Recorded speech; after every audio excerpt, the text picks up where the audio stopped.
Bueno, Dios les bendiga, hermanos. Vamos a dar inicio a la clase de hoy.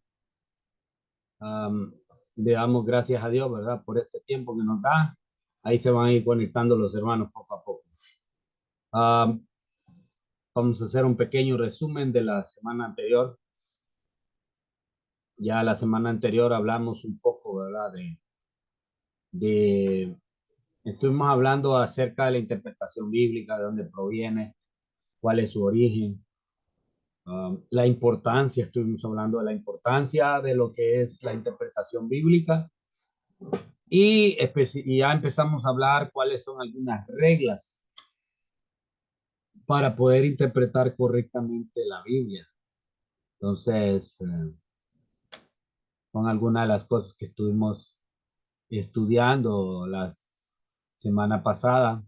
Y hoy voy a compartir un poco también de lo que estuvimos viendo, ¿verdad? Estábamos viendo los requisitos para poder interpretar correctamente la Biblia.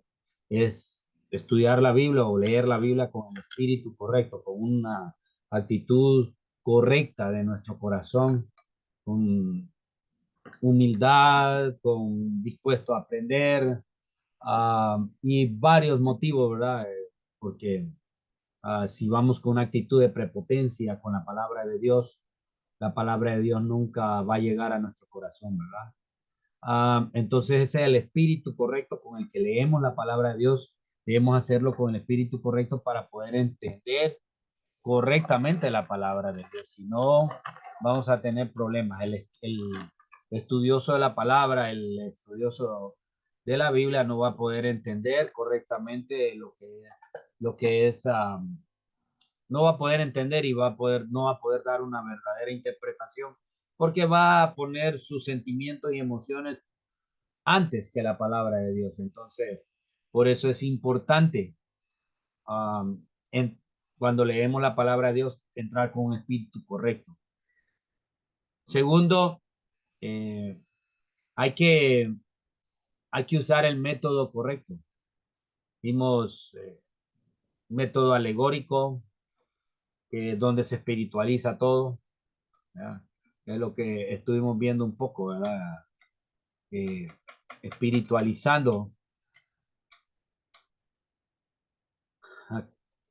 Entonces, hay varios métodos, ¿verdad? Y miramos, bueno, estamos viendo el espíritu correcto y ahora también el método correcto. Entonces, aunque tengamos una buena actitud con un espíritu correcto con la palabra de Dios, pero si no usamos el método correcto, vamos a tener problemas para interpretar la Biblia y vamos a dar una interpretación equivocada de la palabra de Dios. Entonces, esto es lo que nos recuerda. Entonces, estábamos estudiando un poco de los tres métodos equivocados también de interpretar o el métodos correctos y estamos hablando del método que usamos y hablamos de los tres métodos equivocados que se usan mucho hoy en día. Ah, Uno de ellos, Dios le bendiga, hermano Héctor. Uno de ellos es el método racionalista, que es toda la palabra de Dios está sujeta al juicio del ser humano. Y este, el problema de este método es que hace a un lado lo sobrenatural y solo se pone en lo humano. En el método, es un método científico.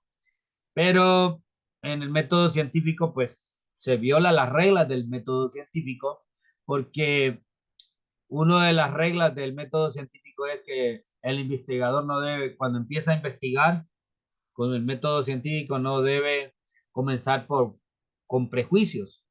Y ese es el problema que tiene el método racionalista, que empieza con prejuicios porque hace a un lado lo sobrenatural y lo que es milagro y lo pone con una explicación científica. Entonces, eso es síntesis del racionalismo, ¿verdad? De ahí el otro método, eh, el método alegórico, místico, que este es el que se usa en muchas iglesias hoy en día. interpretan la Biblia de esa manera. Siempre usan mucha alegoría. Para ellos la Biblia fue escrita en alegoría y a veces interpretan espiritualmente o espiritualizan todo. Para ellos, místico significa oculto espiritual. Entonces, para ellos siempre hay un sentido místico en la palabra de Dios. Trata de interpretar cosas literales como místicas o como espirituales. Y a otra vez, o de otra manera se le llama el método espiritualista, porque todo se espiritualiza. Y hay muchos hoy en día, ¿verdad? Y hasta maestros de ese tipo, de ese método, hoy en día. Y método, y hay, ¿cómo se llama? Maestros fuertes en esto, ¿verdad? En este método alegórico. Esto es un resumen de la semana pasada. Ah, también el tercer método equivocado es el dogmático, donde para ellos piensan que toda la palabra es enseñanza y ponen dogma, siempre un espíritu dogmático, interpreta de acuerdo con los dogmas. O sea, interpretan la Biblia ya con un prejuicio, diciendo el bautismo no se puede predicar de otra manera, tiene que ser así porque según nuestra enseñanza esto es lo que creemos. Pues ya hace un prejuicio. Uh, Según estos grupos, ese es el único método que usan. Voy a poner un caso, la Iglesia Católica usa este método. No lo llaman así, pero ese es el método que ellos usan porque ellos tienen muchos dogmas. De hecho, todo lo que ellos creen están en dogmas y ellos no se salen de esas enseñanzas, de las enseñanzas de la Iglesia. Y ya el que se sale lo excomulgan. Ah, en una palabra, este método consiste en aceptar lo que la Iglesia de uno haya declarado sobre alguna doctrina y no solo la Iglesia Católica. Normalmente las doctrinas falsas tienen dogmas. Eh, Vienen a unos y le dice a usted, ¿en qué bautismo fue bautizado usted? ¿En el nombre del Padre, del Hijo, del Espíritu Santo? ¿O fue bautizado en el nombre de Jesús? Porque en el nombre de Jesús es que vamos a recibir perdón de pecados. Y ahí es donde aparecen los Jesús solos. Y tuercen un poco la palabra sacándolo de su contexto. Y eso se vuelve un dogma, una enseñanza. Que si no enseñas eso, entonces estás fuera de la enseñanza que ellos aceptan. Y el que está fuera de la enseñanza, pues ya no pertenece a su iglesia. Y este es el método. De ahí está el otro método, el cuarto método, el gramático histórico, que es el que nosotros creemos, más conocido también como el método literal. Cuando la Biblia dice que algo es literal, no da otra explicación, se toma como algo literal. Cuando hace un ejemplo, cuando hay figuras que la Biblia usa, pues entonces toma como una figura, se toma como un hipérbole, dependiendo. Entonces nosotros usamos mucho lo gramático histórico, literal. Ese es el método que usamos.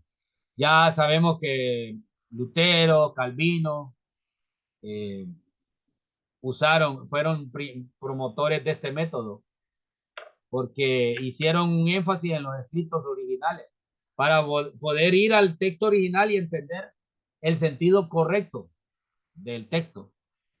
Y este es uno de los problemas, ¿verdad? En la Iglesia Católica no se permite eso. Solo ciertas personas tienen acceso a eso. Y entonces ellos entendieron el verdadero sentido y entendían que debía ser literal la interpretación y no alegórica. Entonces, por eso este es el método que usa algunos dicen que somos reformadores, pero realmente no pertenecemos a la reforma, porque antes de la reforma protestante ya existía el evangelismo, ya existía iglesias que estaban luchando contra el bautismo de niños y contra otras cosas. Entonces, esto fue lo que hablamos la semana pasada y creo que no lo he subido, pero hoy voy a subir las primeras lecciones y las de hoy, si Dios lo permite. A esto nos lleva ahora al número 4. Cuarto, eh, cuarta cosa que debemos de poner atención para poder interpretar correctamente la Biblia. Entonces, El cuarto cosa es, lea siempre con cuidado. Tiene que ver con leer cuidadosamente el texto, darle la verdadera lectura. Si no, no se llamaría método gramatical, ¿verdad? Cuenta la historia de un cómico, de un cómico que hizo una respuesta equivocada de una pregunta bíblica. Según él dijo, el varón tiene una costilla menos que la mujer, ¿verdad? Y el jefe del programa o el director del programa lo corrigió. Y entonces él, para justificar la falta de palabra de Dios o de entender la Biblia, dijo, alguien tiene que decírselo al que escribió la Biblia. Entonces él estaba equivocado porque la Biblia nunca habla de que el hombre tiene una costilla menos que la mujer. Ah, no leyó con cuidado el texto, o posible nunca no lo leyó, solo lo escuchó. Ah, y ese ejemplo es lo que sucede con muchas personas hoy en día. Muchas personas tienen sus propias ideas de la Biblia, pero sin verificar en la Biblia. No van a la palabra de Dios para entender si es verdadero eso. Ayúdate que te ayudaré. Ahora vemos corazones, no sabemos, dijo Pedro. Texto, cosas que la Biblia no lo dice y a veces la gente las cree como reales, como verdad absoluta cuando realmente no es una verdad. Simple y sencillamente son dichos que no tienen verdad bíblica. Uh, todo lector debe, que llega a leer por encima las palabras muy conocidas, creyendo que las lee con toda exactitud, pero aún cuando lee la palabra de una manera habitual y a veces cuando lee equivocadamente un texto, termina quedando en su mente y en su corazón.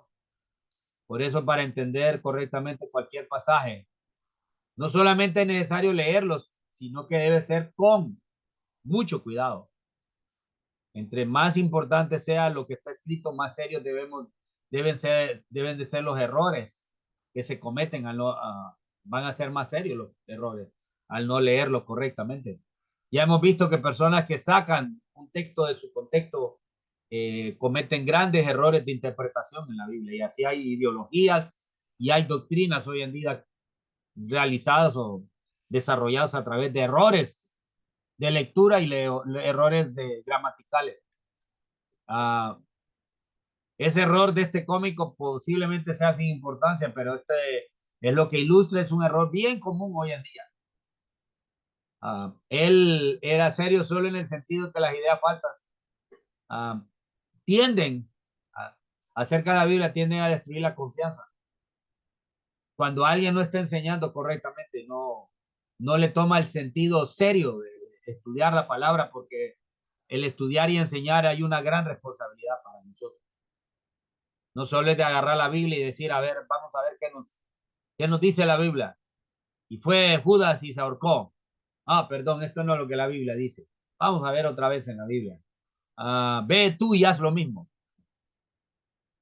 Perdón, no es lo que dice la Biblia. Cuando no leemos cuidadosamente, mientras menos atención pongamos en leer cuidadosamente y entender correctamente el texto, vamos a cometer más errores de interpretación. Un error, famoso error que se comete es decir que eran tres reyes magos, ¿verdad? Primero, el texto no dice que eran reyes magos, eran unos magos del oriente, dice. Es todo lo que dice el texto. Y no dice cuántos eran, no dicen que eran tres. La Iglesia Católica hasta le ha puesto nombre, Gaspar, Melchor y Baltasar. Y le tienen un día para ellos, ¿verdad? Es el 6 de enero. Pero el texto, el evangelista Mateo nos relata el texto, pero no nos dice cuántos eran. Posiblemente eran más de tres, porque el texto nos da a entender que venía una caravana. Y la idea de que eran tres reyes magos posiblemente viene de los tres tipos de regalos que se le entregaron a Jesús, que eran oro, incienso y mirra. Dicen ellos que uno entregó oro, el otro entregó incienso y el otro mirra. Pero el texto no nos dice que eran tres. Y tampoco no nos ha dado nombre la Biblia. Biblia no le da nombre a ellos. Solo eran magos del Oriente. Ah, entonces, cuando leemos con cuidado, eh, debemos de tener mucho cuidado en esas palabras que se encuentran en los textos. Una vez un lector no muy experto leyó Génesis 2:20 y sustituyó la palabra idónea por idóneo. Y él pensó en una palabra, sobre esta palabra desconocida, dijo, sí, es verdad que Dios nos ha dado mujeres idóneas. Tiene ideas buenas y nos ayudan de esta manera. Realmente la palabra idóneo significa cabal, lo necesario. Y le dio su propia interpretación, ¿verdad? También cuando se interpreta mal, 1 Timoteo 6:10, porque raíz de todos los males es el amor al dinero. Muchos dicen, es que el dinero es pecado. Pero realmente no es lo que dice el texto. Él dice, el amor al dinero es el pecado. O sea, cuando no le prestamos atención. La raíz de todos los males es el amor al dinero. Porque el pecado está, no es en el artículo, es en sí en poner nuestro corazón en ello. Y entonces uno ama lo que toma en primer lugar en su vida. Y cuando Dios no es el primer lugar de su vida y otra cosa toma el lugar de Dios en nuestra vida, se convierte en idolatría y eso nos aparta de Dios. También nos habla del cuerpo que los creyentes van a tener en el cielo después de la muerte. Pablo escribe, más el que nos hizo para esto mismo es Dios, pues nos ha dado las arras del Espíritu. Nos hizo para esto. Leyéndola nos hizo esto. Dice que así lo había leído él. Lo entendía como si dijera que Dios había preparado el cielo como una habitación. Pero él se dio cuenta de su error. No es que Dios había hecho el cielo para nosotros, sino que nos hizo a nosotros para el cielo. Es muy diferente. Nuestra habitación no existe allá para consolarnos frente a la muerte, más bien es la meta preparada para nosotros. Es el galardón, perdón, es la meta, es el fin de la salvación, el propósito de la salvación. Entonces hay que entender que no fue que Dios fue a hacer, ya, ¿se acuerda que Jesús dijo que en la casa de mi padre muchas moradas hay? Quería decir que ya están, el cielo está ya preparado. Por, igual ese texto se malinterpreta, ¿verdad? Dice, en la casa de mis padres muchas moradas hay. Hoy puedes a preparar lugar para que donde yo esté, vosotros también estéis. Pero el texto realmente está diciendo que ya hay y que vamos a estar ahí con él. Pero que si él no hubiera dicho eso, él hubiera dicho que si no estuvieran en esa morada eterna, entonces él hubiera dicho, voy a prepararles lugar. Pero de todos modos, donde yo esté, ustedes también van a estar. Ese es el propósito de esa parte, de ese pasaje. Que donde él esté, nosotros vamos a estar.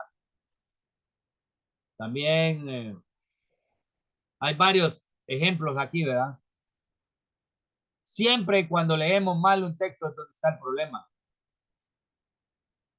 Si en esta vida solamente esperamos en Cristo, somos los más dignos de conmiseración de todos los hombres. En la versión popular se ha redactado para decir, si nuestra esperanza en Cristo solamente está referida a esta vida, somos los más desdichados de todos. Algunos dicen, bueno, está poniendo en duda la esperanza en Cristo. Pero como está poniendo, acuérdense el trasfondo de ese texto. Había una lucha con aquellos que no creían en la resurrección de los muertos. Entonces dice, si Jesús no resucitó, entonces nuestra fe es vana y no estamos muertos en delitos y pecados. Y si solo esperamos en eso, en Cristo, si esa es nuestra esperanza, quiere decir que estamos muertos. Porque ese es el trasfondo. Ah, nuestra esperanza no solamente es en esta vida, porque la esperanza es que tendremos resurrección y vida eterna. Entonces, siempre van a haber dudas cuando hay una mala lectura del texto. Siempre hay que leer con cuidado. Hay una necesidad de entender y poner atención a la gramática de los textos. Algunos a veces no hemos estudiado gramática y por eso tenemos problemas para distinguir nombres verbos, adjetivos, adverbios, pronombres, conjunciones, frases, cláusulas, admiraciones y signos de puntuación. Todo eso son reglas gramaticales en español y por algo están ahí. A veces es bueno, es muy importante estudiar gramática otra vez para entender todas las reglas gramaticales en español. Aunque nosotros hablamos español, pero a veces no la hablamos correctamente. Y a veces por eso no le damos el sentido correcto a los textos. En 1 Corintios 11:27, Pablo nos habla acerca del uso correcto de la cena del Señor. Dice, cualquiera que comiera este pan y bebiera esta copa del Señor indignamente, será culpado del pueblo, del cuerpo y la sangre del Señor. Normalmente entendemos que este texto está refiriendo a que el creyente que el creyente indigno no debe comer de ella, pero realmente no es lo que está diciendo ese texto. La palabra es observar indignamente. Hay que observar esa palabra. Y este es un adverbio, esa palabra. Se refiere a la manera de comer, no al carácter. Acuérdense que es lo que estaba diciendo ahí. Que algunos comían y se burlaban de los que comían poco, porque ellos sí traían bastante comida en la cena del Señor. Y los que bebían no solo bebían un poquito para recordar al Señor, ellos bebían y se embriagaban. Entonces, hacían al menos, porque el propósito es conmemorar ese momento y recordar el sacrificio de Jesús. Por eso, la observancia de la cena del Señor tenía poco valor para ellos. Y esa era la manera indigna en que lo hacían. No entendían el verdadero sentido de la cena del Señor. En las versiones antiguas emplea la palabra indignamente en los casos, pero la versión popular lo dice más claramente. Dice, cualquiera que come del pan o bebe de la copa del Señor de una manera indigna. Se habla de manera indigna. Y allá solo dice indignamente. Por eso siempre debemos de leer con cuidado y entendiendo la gramática. Y a veces también es importante usar otras versiones de la Biblia para poder entender de una mejor manera el texto. Es importante. Para el Windows existe una aplicación que se llama eSword, que es la espada electrónica, quiere decir, ese programa es muy bueno. Para los teléfonos existe una aplicación que se llama My Bible, MY Bible, My Bible. Esa es una buena aplicación donde están también las referencias de Strong y varias versiones de la Biblia. Y esto nos ayudaría un poco a entender mejor el texto. Acordémonos que nuestra Biblia, la que usamos, es la versión 60 y está todavía con un idioma antiguo. Y la traducción nuestra son las más literales. Por eso es que son mejores para poder enseñar. Pero ellos usaban la costumbre que usaban eran oraciones largas y complicadas. Y trataban de ser más literal al texto original. Por eso las Biblias antiguas usan mucho un idioma un poco diferente al nuestro.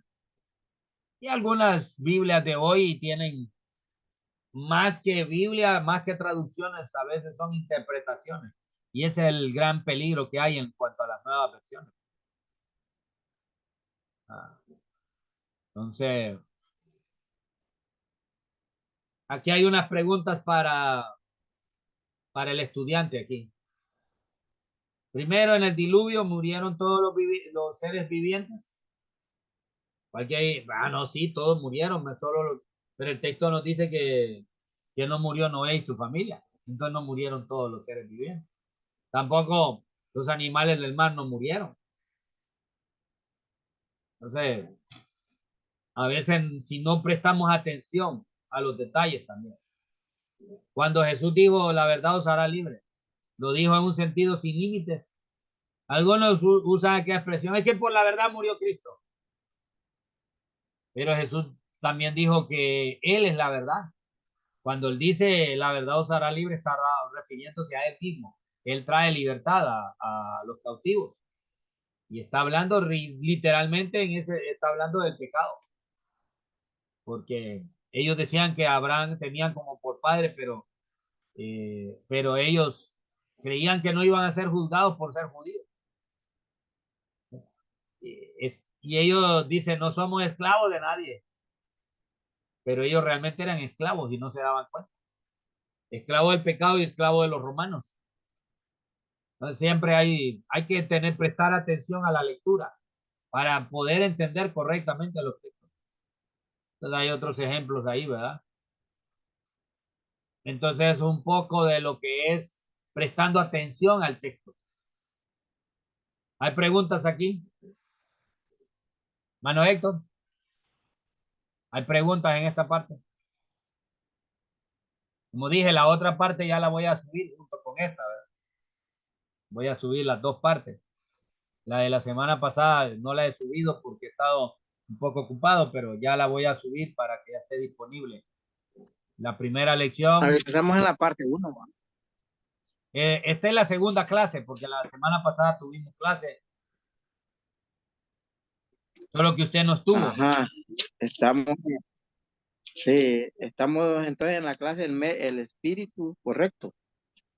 Sí, esa fue. Ahora vamos por el número 5. Esa es la parte que nos Ajá. corresponde ahora, que es el significado de palabras individuales.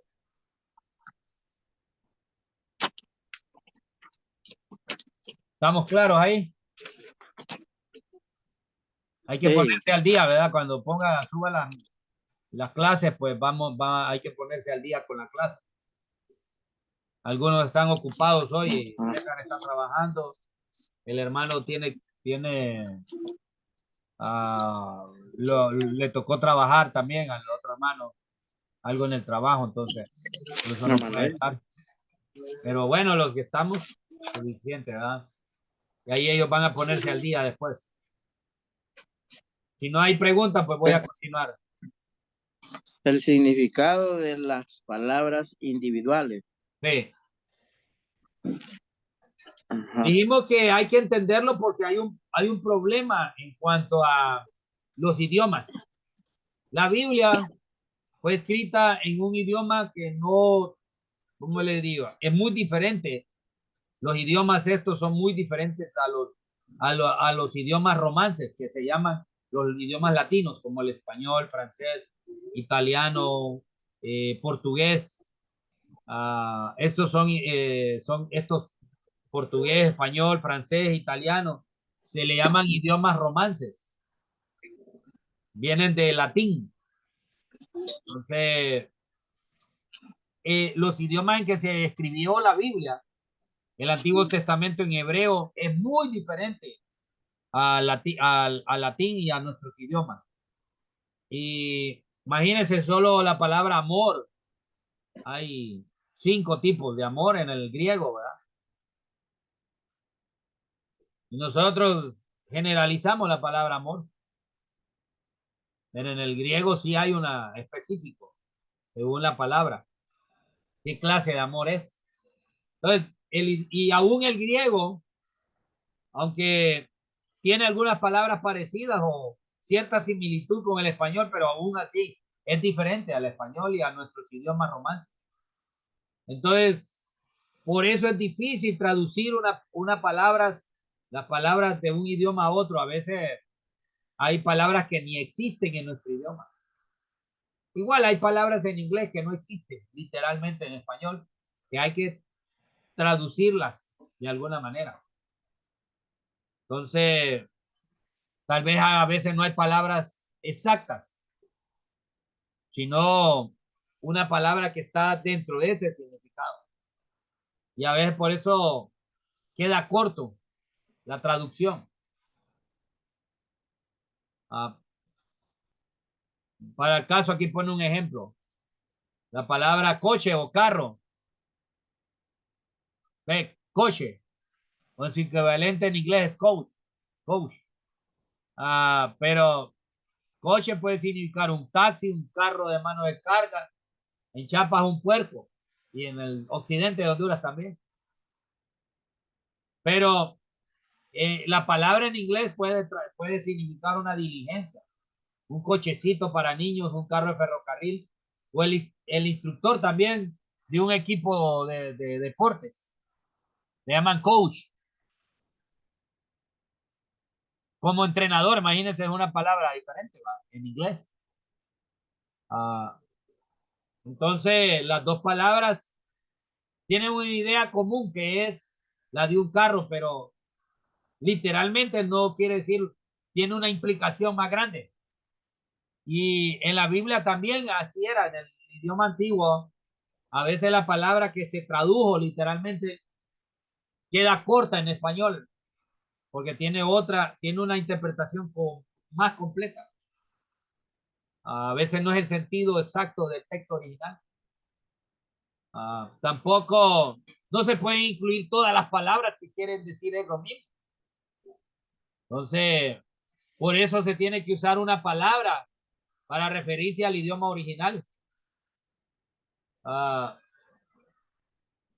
por eso, esa es la dificultad. Y a veces hay una dificultad en palabras específicas. Uh, algunas personas irán y habrán dicho que sin un conocimiento amplio de los idiomas bíblicos, nadie debe considerarse intérprete de la Biblia. Hay algunos que dicen, si usted no conoce griego, no conoce hebreo, mejor no se considere intérprete de la Biblia. Puede ser una exageración, pero también es una verdad importante.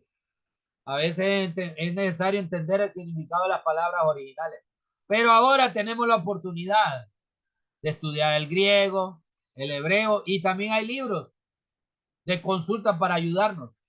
Hay libros de gramática sobre esos idiomas, un vocabulario del texto bíblico, y en bibliotecas y en librerías existen estos libros. Hay hay un diccionario,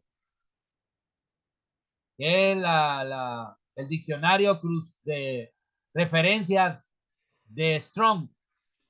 Él hace unas referencias de toda lo que significa las palabras en su idioma original, sea en el hebreo o sea en el griego. Ya se pone a cada palabra, le pone un código y uno busca ese código para ver cuando hay una palabra un poco complicada, entonces uno mira todo lo que tiene que ver con esa palabra y eso nos ayuda a entender un poco mejor el texto. Aquí hay un ejemplo, ¿verdad? Romanos 19 dice, usa la palabra confesar. En el griego es la palabra homologeo.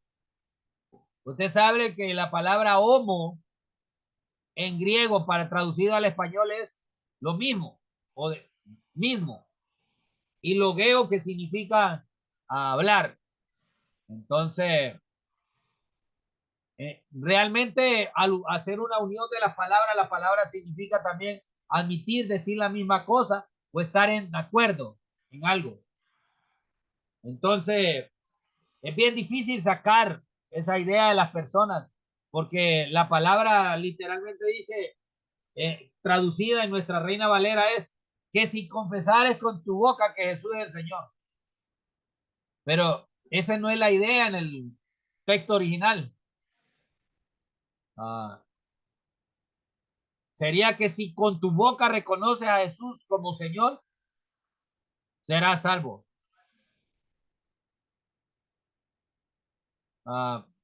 Por eso la versión popular ha mejorado un poco la traducción. Como digo, estas Biblias son buenos para estudiar nosotros.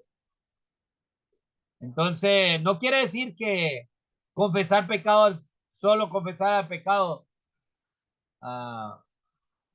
Dice, este versículo no quiere decir confesar pecados al Señor, sino hacer confesión con la boca, que uno está de acuerdo acerca de Jesús.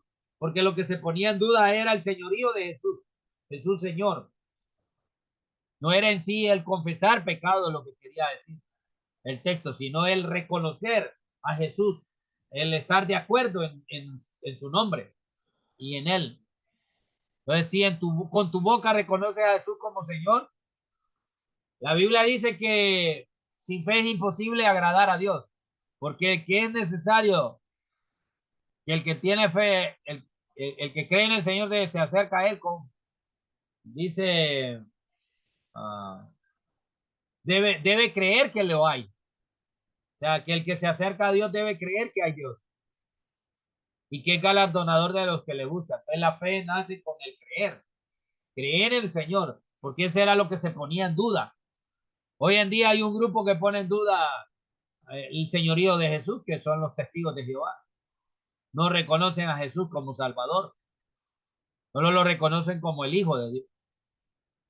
La palabra metaneo es arrepentirse. Esta palabra originalmente significa cambiar de pensamiento o de opinión o cambiar de dirección. Ahí viene la palabra meta, que es trans o cambiar, y neo, que es pensar. Ahí donde viene la palabra transsexual, porque son los que cambian de sexo. Pues de ahí donde viene la palabra cambiar, y es cambiar de modo de pensar. Por eso en las traducciones comunes es difícil encontrar esa palabra así. Dice, arrepentidos y creed en el Evangelio. Entonces, aquí hay un concepto equivocado. A la gente les hacen creer que hay que tener tristeza y remordimiento. Aunque la tristeza y el remordimiento son elementos del arrepentimiento, pero no es solo remordimiento, no es arrepentimiento. Un estudioso de la Biblia dijo que el arrepentimiento lleva 3 acciones. Primero es reconocer que somos pecadores, confesar que somos pecadores y tercero, apartarse, porque el propósito claro de la palabra arrepentimiento es cambiar de dirección, o sea, un cambio de vida. Y una persona que no muestra cambio de vida está en duda su arrepentimiento. ¿Me entiende? Entonces,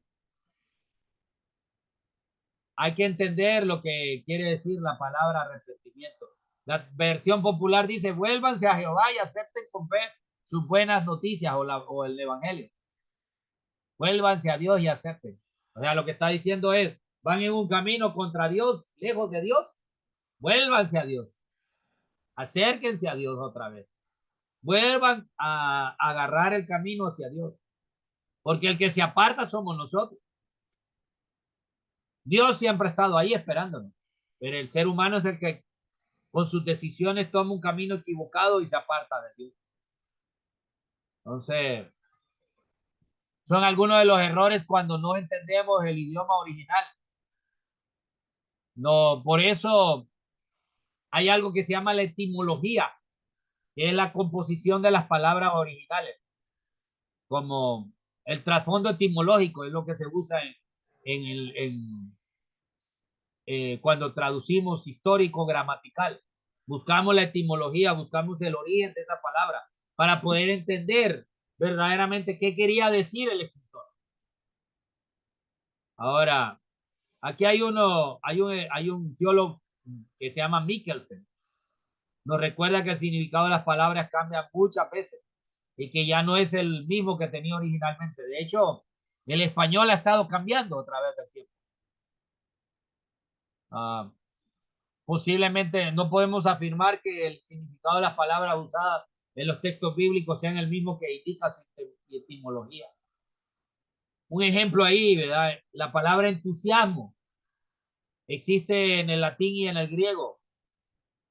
Hasta el 1807 significaba ser poseído por un dios, pero también llevaba la idea o el significado de inspiración sobrenatural y el éxtasis profético y poético. Ahora, entusiasmo solo es un sentimiento extático o una pasión enérgica de cualquier actividad.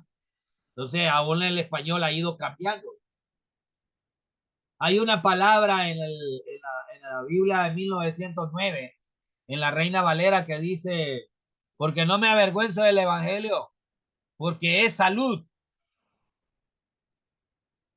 Y nosotros la conocemos porque es poder. No, porque es poder de Dios para salud, dice. Así dice en el 1900, en la 1909, la revisión de 1909 de la Reina Valera. Porque el Evangelio es poder de Dios para salud. Así dice. Y en nosotros, en el nuestro, dice para salvación. Entonces hay diferencias. De hecho, la salvación trae salud espiritual. Segunda de Tesalonicenses 2:3 nos da otro ejemplo ahí. La palabra arrebatamiento. Uh, este hermano está en contra del arrebatamiento secreto. Por eso habla de eso, ¿verdad? No vamos a hacer énfasis en cuanto a eso, ¿verdad? No vamos a hacer énfasis. Hay otras palabras que en su traducción carecen del sentido vivo que tienen en el idioma original. Esto sucede porque las ideas asociadas con ellas entre los antiguos no nos llegan transmitidas con una simple traducción. ¿Qué quiere decir esto? Que a veces las traducciones se quedan cortas. En Romanos 6:23 dice, porque la paga del pecado es muerte. La palabra traducida paga es opsonia, que significaba el salario pagado a los soldados o de las raciones que le recibían en lugar de dinero. Realmente esa paga era miserable, era una cantidad y calidad miserable. Y por eso podemos entender esa idea que está en este significado. Sería justo traducir esta expresión como el miserable salario del pecado es muerte. Entonces, un poco de los errores al traducir en la traducción de los idiomas originales a nuestro idioma. Entonces, por eso es importante entender un poco los idiomas originales para poder, y por eso hay que prestar atención en la lectura. Creo que vamos a parar ahí porque el tiempo de esta sesión se me acabó y voy a tener que parar para volvernos a conectar, para poder entrar a la sesión 2. Esto nos va a dar tiempo de tomar algo de agua. Entonces nos vemos en un momento, hermano. Ya voy a mandar el nuevo link de la otra conexión. Dios le bendiga.